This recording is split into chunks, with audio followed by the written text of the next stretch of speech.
Hello friends आज के topic में हम जानेंगे और सीखेंगे कि थेफ्ट के केस में पुलिस के द्वारा कब एफआईआर रजिस्टर्ड नहीं किया जा सकता, यानी कि चोरी के केस में पुलिस के द्वारा कब एफआईआर रजिस्टर्ड नहीं किया जा सकता। जैसे कि आप लोग जानते ही हैं, भारत में नया कानून लागू हो चुका है, जो कि भारतीय न्याय संहिता, भारतीय नागरिक सुरक्षा संहिता और भारतीय साक्ष्य अधिनियम, ये तीनों कानून ओल्ड कानून को रिप्लेस करके नए कानून 1 जुलाई 2023 से लागू भारत में कर दिए गए हैं। इसलिए भारत में अब जितने भी एफआईआर रजिस्टर किए जाते हैं पुलिस स्टेशन में, वो सब नए कानूनों के तहत ही, यानी कि नए कानूनों के अकॉर्डिंग ही किए जाते हैं। और अगर हम चोरी के केस की बात करें तो चोरी के केस में जो नया कानून है भारतीय न्याय संहिता 2023, इसमें चोरी के केस में कुछ नए जो प्रोविजंस हैं उसे इंट्रोड्यूस किया गया है, यानी कि कुछ नए प्रोविजंस इसमें लाए गए हैं। ऐसा ही एक केस था ऐसा ही एक केस था फ्रेंड्स कि जो कि हाई कोर्ट के सामने आया था, हाई कोर्ट ऑफ मद्रास के सामने चोरी का ही केस था जो कि पुलिस के द्वारा रजिस्टर्ड किया गया था। इस केस में एप्लीकेंट जो था, यानी कि जो एक्यूज था, वो हाई कोर्ट के समक्ष उसने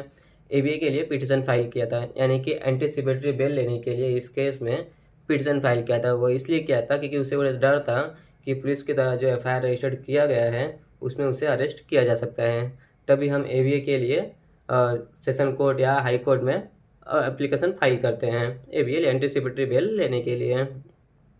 बट फ्रेंड्स, इस केस में हुआ ये कि जब हाई कोर्ट के समक्ष ये केस आया और एबीए मांगा गया, उसके बाद जब हाई कोर्ट ने केस को एनालाइज किया तो हाई कोर्ट ने पाया कि पुलिस के द्वारा जो एफआईआर रजिस्टर्ड किया गया है वो पूरा का पूरा इलीगल है, यानी कि पुलिस ने एफआईआर ही फर्जी रजिस्टर्ड किया है, इलीगल एफआईआर रजिस्टर्ड किया गया है। जिसके बाद हाई कोर्ट ने सीआरपीसी के सेक्शन 482 के तहत, जो कि बात करता है inherent power of high court के जो इनहेरेंट पावर हैं उसको हाई कोर्ट ने इस्तेमाल करते हुए इस एफआईआर को क्वैश कर दिया। जिसके बाद हाई कोर्ट के द्वारा एक ऑर्डर डिलीवर किया गया। हाई कोर्ट ने ऑर्डर डिलीवर किया, the FIR can be registered only after getting an appropriate order from the learned magistrate, यानी कि जो भी मजिस्ट्रेट हैं, जुडिक्शन जो मजिस्ट्रेट होते हैं, उनके ऑर्डर के बिना पुलिस के द्वारा एफआईआर रजिस्टर नहीं किया जा सकता इस चोरी के केस में। तो फ्रेंड्स, आज के वीडियो में हम जानेंगे कि चोरी के कौन से केस में पुलिस के द्वारा एफआईआर रजिस्टर नहीं किया जा सकता, यानी कि वो कौन से केस हैं जिसमें पुलिस बिना मजिस्ट्रेट के ऑर्डर के एफआईआर रजिस्टर नहीं कर सकती। जैसे कि हम जानते हैं कि चोरी केस में पुलिस डायरेक्ट भी एफआईआर रजिस्टर करती है, कॉग्निजेबल भी होता है, बट इसमें कुछ ऐसे कैटेगरी रखे गए हैं जो कि नॉन कॉग्निजेबल की कैटेगरी में आते हैं। और जो मैटर नॉन कॉग्निजेबल की कैटेगरी में आते हैं उसमें पुलिस डायरेक्ट एफआईआर रजिस्टर नहीं कर सकती। तो इसी चीज़ को हम आगे अपने वीडियो में देखेंगे। इस वीडियो में जो हाईकोर्ट के जो ऑर्डर डिलीवर किया गया है, इस ऑर्डर को जानने के लिए, समझने के लिए हमें देखना होगा इस केस के जो फैक्ट हैं, हमें फैक्ट को देखना होगा। साथ ही साथ हमें सेक्शन भी देखने होंगे, सेक्शन 303 ऑफ BNS 2023, यानी कि भारतीय न्याय संहिता का जो सेक्शन है जो कि चोरी के लिए डील करता है, जो यानी कि चोरी के प्रोविजन जो है कैरी आउट करता है, उससे हमें देखना होगा। और उसके साथ ही साथ हमें सेक्शन 174 ऑफ BNSS ऑफ 2023 ये भी देखना होगा, यानी कि भारतीय नागरिक सुरक्षा संहिता के जो सेक्शन है उस 174 उसे भी हमें देखना पड़ेगा, जिससे हमें ये क्लियर होगा कि हाईकोर्ट का जो क्या ऑर्डर डिलीवर किया गया है और पुलिस के द्वारा कौन से केसेस में एफआईआर रजिस्टर्ड नहीं किए जा सकते हैं, यानी कि चोरी के केसेस में।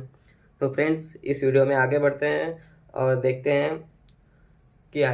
इस वीडियो में आगे बढ़ते हैं और इस केस को अच्छे से हम एनालाइज करते हैं। बट फ्रेंड, उसके पहले अगर आपने मेरे चैनल को सब्सक्राइब नहीं किया है तो सब्सक्राइब कर दें, लाइक कर दें और बेल आइकन ऑन कर दें, ताकि ऐसी इन्फॉर्मेटिव वीडियोस आप तक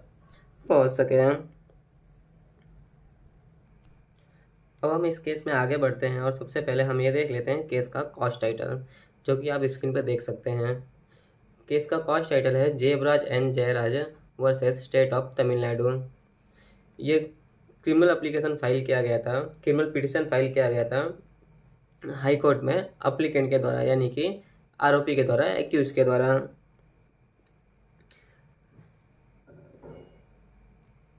फ्रेंड्स, इस ऑर्डर कॉपी का जो PDF है वो मेरे टेलीग्राम जो चैनल है उस पर अपलोड कर दिया है, और इसका जो लिंक है टेलीग्राम चैनल का भी मेरे डिस्क्रिप्शन में दे दिया है,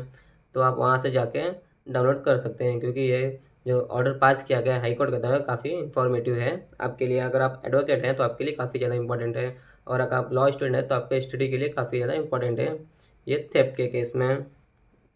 तो फ्रेंड्स अब हम सबसे पहले इस केस के जो फैक्ट हैं वो फैक्ट देख लेते हैं।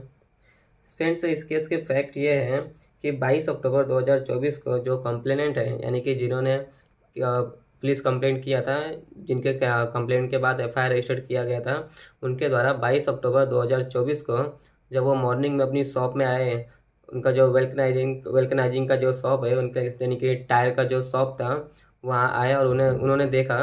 कि 3,000 रुपये के जो पुराने टायर्स थे, इसमें ओल्ड जो टायर थे, पुराने टायर 3,000 रुपये के जिसकी वैल्यू थी, वो मिसिंग थे। जिसके बाद उन्होंने सीसीटीवी जो फुटेज था उसे वेरीफाई किया। वेरीफाई करने के बाद उन्होंने पाया कि जो पिटिशनर है यानी कि जो अप्लीकेंट है, जो आरोपी है, उनके द्वारा ये टायर्स लिए गए हैं, जिसकी जो वैल्यू थी वो 3,000 रुपीज़ था। जिसके बाद अब उन्होंने पुलिस कंप्लेंट किया और पुलिस कंप्लेंट करने के बाद पुलिस के द्वारा एफआईआर रजिस्टर्ड किया गया। एफआईआर जो रजिस्टर्ड किया गया था वो सेक्शन 303 सबसेक्शन 2 ऑफ बीएनएस यानी कि भारतीय न्याय संहिता, जो कि रिप्लेस करके आईपीसी को रिप्लेस किया गया है, इस एक्ट के द्वारा सेक्शन 303 के सबसेक्शन 2 में एफआईआर रजिस्टर्ड किया गया था, जिसका आप क्राइम नंबर भी देख सकते हैं 569 ऑफ 2024। एफआईआर रजिस्टर्ड होने के बाद जो अप्लीकेंट है यानी कि जो आरोपी है, उसे यह डर था कि पुलिस के द्वारा इस केस में उसे अरेस्ट किया जा सकता है। जिसके बाद उसने हाई कोर्ट को अप्रोच किया और हाई कोर्ट से एंटीसिपेटरी बेल मांगा गया। हाई कोर्ट के द्वारा जब पुलिस के द्वारा रजिस्टर्ड किया गया एफआईआर एनालाइज किया गया, तो हाई कोर्ट ने पाया कि पुलिस ने जो एफआईआर रजिस्टर्ड किया है वो भारतीय न्याय संहिता 2023 के सेक्शन 303 के सबसेक्शन 2 के अकॉर्डिंग ये एफआईआर रजिस्टर्ड किया गया है। और जो प्रोसिक्यूशन है उनका एडमिटेड केस है, यानी कि स्वीकार किया हुआ केस है कि 5,000 रुपये के, यानी कि जो स्वीकार किया हुआ केस है वो 3,000 रुपये के चोरी किए गए प्रॉपर्टी का केस है। यानी कि 3,000 रुपये का चोरी किया गया प्रॉपर्टी था, उसके अगेंस्ट ये केस रजिस्टर्ड किया गया था। इसलिए ये जो केस है वो एनसी के कैटेगरी में आता है, यानी कि एनसी ऑफेंस, यानी कि एनसीआर भी बोलते हैं उसे, नॉन कॉग्निजेबल ऑफेंस होता है। ये नॉन कॉग्निजेबल ऑफेंस के कैटेगरी में आता है। जब कोर्ट के द्वारा एफआईआर एनालाइज किया गया और पाया गया कि 3,000 रुपये के चोरी के लिए बीएनएस के सेक्शन 303 के सब सेक्शन 2 के तहत एफआईआर रजिस्टर्ड किया गया है, तो जिसके बाद कोर्ट ने सेक्शन 303 के सब सेक्शन 2 को जब देखा तो कोर्ट ने पाया कि ये सेक्शन तब अट्रैक्ट होता है जब जो चोरी की गई प्रॉपर्टी है, अब उसका वैल्यू अगर 5,000 रुपीज़ से कम है, यानी कि 5,000 रुपये से कम की अगर चोरी की गई है, तो सेक्शन 303 सब सेक्शन 2 के तहत एफआईआर रजिस्टर्ड किया जाता है, यानी कि चार्ज लिया जाता है पुलिस के द्वारा। बट इस सेक्शन जो है सेक्शन 303 के सब सेक्शन 2 में, उसमें एक प्रोवाइडेड दैट प्रोविजन भी है, जो कि यह कहता है कि जिस पर्सन ने चोरी की है वो अगर फर्स्ट टाइम आरोपी है, यानी कि फर्स्ट टाइम दोषी ठहराया गया है, तो उसे कम्युनिटी सर्विस का पनिशमेंट दिया जाएगा, ना कि उसके अगेंस्ट एफआईआर रजिस्टर्ड किया जाएगा। और जो प्रॉपर्टी जो चोरी हुई है वो तो 3,000 रुपये का था, यानी कि जो चोरी के जो टायर्स थे वो तो 3,000 रुपीज़ के थे। तो इसमें जो for the value of the property less than 5,000 rupees है, यानी कि 5,000 रुपीज़ से कम की चोरी है, तो वो एनसी की कैटेगरी में आता है, यानी कि एनसी मैटर भी हम कहते हैं, एनसीआर एक्चुअली होता है वो नॉन कॉग्निजेबल रिपोर्ट, जैसे हम एफआईआर कहते हैं फर्स्ट इन्फॉर्मेशन रिपोर्ट, वैसे वो ये एनसी की कैटेगरी में आता है, यानी कि नॉन कॉग्निजेबल ये ऑफेंस है, और ये ऑफेंस बेलेबल होता है। कोई भी ऑफेंस अगर नॉन कॉग्निजेबल है तो वो बेलेबल होता ही है। तो ऐसे कैटेगरी में एबीए कैसे मांगा जा सकता है? एनसी जो ऑफेंस होते हैं, यानी कि जो नॉन कॉग्निजेबल जो ऑफेंसेस होते हैं, उसे उस केस में एफआईआर रजिस्टर्ड किया जा सकता है कि नहीं किया जा सकता, ये जानने के लिए हाईकोर्ट के द्वारा सेक्शन 174 ऑफ बीएनएसएस, यानी कि भारतीय नागरिक सुरक्षा संहिता के जो सेक्शन है सेक्शन 174, जो कि बात करता है नॉन कॉग्निजेबल ऑफेंस के बारे में, जो इसलिए हाईकोर्ट के द्वारा सेक्शन 174 देखा गया। जो कि हमारा जो केस था वो ये केस था, यानी कि जो प्रोसिक्यूशन का जो केस था वो ये केस था कि 3,000 रुपये की प्रॉपर्टी का चोरी हुआ, यानी कि जो चोरी किया हुआ जो प्रॉपर्टी था वो उसके जो वैल्यू थे वो 3,000 रुपये के हैं। अगर 3,000 रुपये की वैल्यू की प्रॉपर्टी है कि चोरी हुई है तो आते हैं एनसी ऑफेंसेस में। और जो फर्स्ट पर्सन जिस पर्सन के द्वारा जो चोरी किया गया है उसे फर्स्ट टाइम आरोपी ठहराया गया है, तो ये एनसी की कैटेगरी में आता है, नॉन कॉग्निजेबल ऑफेंस की कैटेगरी में आता है, जिसके लिए सेक्शन 174 है जो कि बात करता है नॉन कॉग्निजेबल ऑफेंस के बारे में। तो इसलिए हाईकोर्ट के द्वारा सेक्शन 174 को एनालाइज किया गया, यानी कि देखा गया। सेक्शन 174 देखने के बाद कोर्ट ने यह पाया कि पुलिस के द्वारा, यानी कि पुलिस के पास जब भी ऐसा कोई केस आता है तो ऐसे केस में पुलिस के द्वारा एफआईआर तभी रजिस्टर किया जा सकता है जब अप्रोप्रिएट ऑर्डर डिलीवर किया गया हो लर्नेड मजिस्ट्रेट के द्वारा, यानी कि उस एरिया के जो मजिस्ट्रेट होंगे उनके द्वारा अगर ये ऑर्डर डिलीवर किया गया है कि पुलिस को इस केस में एफआईआर रजिस्टर्ड करना है, तो ही पुलिस एफआईआर रजिस्टर्ड कर सकती है। इस केस में होता क्या है फ्रेंड्स कि ऐसे जो एनसी ऑफेंसेस होते हैं उसमें जो स्टेट्स होते हैं उनके द्वारा ऑलरेडी ऐसे स्टेशनरीज प्रोवाइड किए जाते हैं कि उस एनसी के केसेस रजिस्टर्ड करने के लिए। जैसे एफआईआर के लिए एफआईआर रजिस्टर्ड किया जाता है सेक्शन 173 में, वैसे सेक्शन 174 में पुलिस को स्टेशनरी प्रोवाइड किए जाते हैं। तो पुलिस उस पर ही रजिस्टर्ड कर सकती है एनसी के ऑफेंसेस, ना कि एफआईआर रजिस्टर कर सकती है। तो ऐसे केस में सेक्शन 174 एनालाइज करने के बाद कोर्ट ने पाया कि पुलिस के द्वारा एफआईआर जो रजिस्टर किया गया वो पूरी तरह से इलीगल है, क्योंकि एनसी ऑफेंसेस के लिए जो सेक्शंस है वो खुद ही ये कहता है कि पुलिस के द्वारा एफआईआर तभी रजिस्टर किया जा सकता है जब मजिस्ट्रेट के द्वारा ऑर्डर डिलीवर किया गया हो। ऑर्डर जो होता है मजिस्ट्रेट का वो लेने के लिए हमें सेक्शन पहले जो सेक्शन था सेक्शन 156 उसमें प्राइवेट कंप्लेंट फाइल करना पड़ता था। प्राइवेट कंप्लेंट फाइल करने के बाद मजिस्ट्रेट के द्वारा ये एनालाइज किया जाता था कि इसमें एफआईआर रजिस्टर किया जाना चाहिए या नहीं किया जाना चाहिए। केस के जो सर्कमस्टेंसेस हैं उसे पूरी तरह से एनालाइज करने के बाद, केस के फैक्ट को पूरी अच्छे से स्टडी करने के बाद मजिस्ट्रेट जो होता है, यानी कि जो कोर्ट होता है, वो ऑर्डर देता है पुलिस को, जिस पुलिस स्टेशन के जुडिक्शन में क्राइम हुआ है उसे ऑर्डर देता है कि इस पर एफआईआर रजिस्टर किया जाए, तो ही पुलिस एफआईआर रजिस्टर कर सकती है। बट यहाँ पे जो पुलिस के द्वारा एफआईआर रजिस्टर किया गया है वो विदाउट ऑर्डर किया गया है, जो कि सेक्शन 174 खुद ही ये कहता है कि अगर विदाउट ऑर्डर एफआईआर रजिस्टर किया गया है तो वो पूरी तरह से इलीगल है। इससे हाईकोर्ट ने भी ये नोट किया कि हाईकोर्ट ने भी क्लेरिफाई किया कि अगर विदाउट मजिस्ट्रेट के ऑर्डर के एफआईआर रजिस्टर किया गया है तो एंटायर जो एफआईआर है, जो पूरा का पूरा ओरिजिनल एफआईआर है, वो पूरा का पूरा इलीगल है, और इसके लिए जो कानून है वो पहले से ही वेल सेटल है। इन सारे केस और जो सेक्शन केस के फैक्ट हैं और केस के जो सेक्शंस हैं,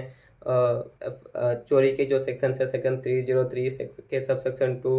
और एनसी ऑफेंसेस के जो सेक्शन है सेक्शन 174, इनको एनालाइज करने के बाद कोर्ट ने पाया कि जो एबीए के लिए जो पिटिशन फाइल किया गया है हाईकोर्ट के समक्ष वो मेंटेनेबल नहीं है, क्योंकि ये केस ही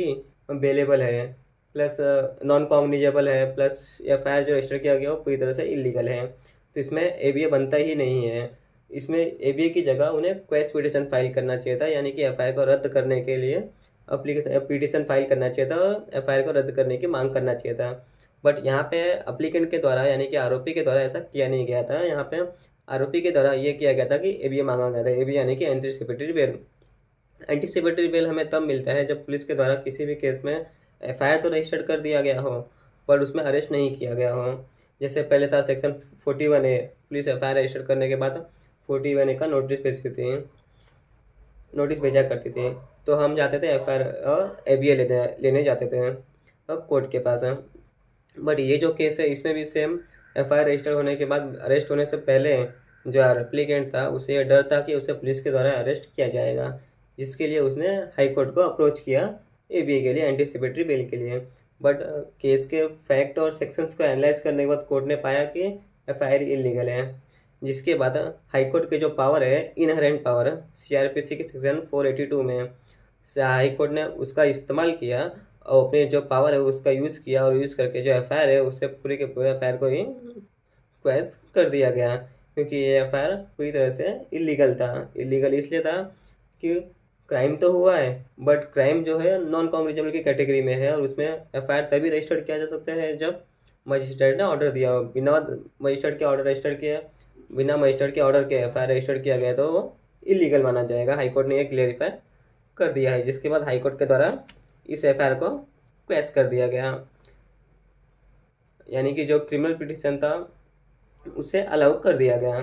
तो फ्रेंड्स, आज का जो हमारा वीडियो था उसमें हमने ये देखा कि पुलिस जो एफआईआर रजिस्टर करती है चोरी के केस में, चोरी के केस में पुलिस के द्वारा एफआईआर रजिस्टर किया जाता है। चोरी का केस कॉग्निजेबल भी होता है और नॉन कॉग्निजेबल भी नए कानूनों के तहत। अगर कॉग्निजेबल है तो पुलिस के द्वारा एफआईआर रजिस्टर किया जाएगा विदाउट मजिस्ट्रेट के ऑर्डर के। बट अगर नॉन कॉग्निजेबल है तो पुलिस के द्वारा एफआईआर रजिस्टर नहीं किया जा सकता। पुलिस को एनसी रजिस्टर करना पड़ेगा, जिसके लिए स्टेशनरी जो स्टेट गवर्नमेंट के द्वारा प्रोवाइड की जाती है उसके उस पर एनसी रजिस्टर करना पड़ेगा नॉन कॉग्निजेबल ऑफेंस का। और एफआईआर तभी रजिस्टर करेगी जब कोर्ट के द्वारा ऑर्डर दिया जाएगा। तो यहाँ पे जो है रजिस्टर किया गया था वो विदाउट ऑर्डर था, इसलिए इलीगल माना गया। जो कि सेक्शन भी यही कहता है कि मजिस्ट्रेट का ऑनर और मजिस्ट्रेट का जो ऑर्डर है वो रिक्वायर्ड है, यानी कि मैंडेटरी है एनसी ऑफेंस के केस में। तो फ्रेंड्स, आपको ध्यान रखना होगा कि कभी ऐसा कोई केस आता है तो उसमें आपको ये देख लेना होगा कि जो केस रजिस्टर्ड किया गया है वो कॉग्निजेबल है या नॉन कॉग्निजेबल। अगर कॉग्निजेबल केस है चोरी के केस में और चोरी की गई जो वैल्यू है, प्रॉपर्टी की जो वैल्यू है 5000 रुपीज़ से कम है और पर्सन जो है फर्स्ट टाइम आरोपी है, तो आप हाई कोर्ट को अप्रोच करिए और हाई कोर्ट से क्वेश पिटिशन की मांग करिए, ना कि एबीए के बारे में। इससे हमने सीखा कि ऐसे केस में हमें डायरेक्टली हाई कोर्ट को क्वेश पिटिशन फाइल करना चाहिए, एफआईआर को रद्द करने की मांग करना चाहिए, ना कि एबीए मांगना चाहिए। तो फ्रेंड्स, आज के इस वीडियो में इतना ही। आई होप कि आपको मेरा वीडियो अच्छा लगा होगा। और इस वीडियो में जाने से पहले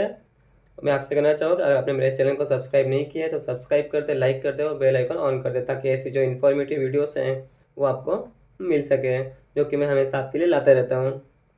थैंक यू फ्रेंड्स।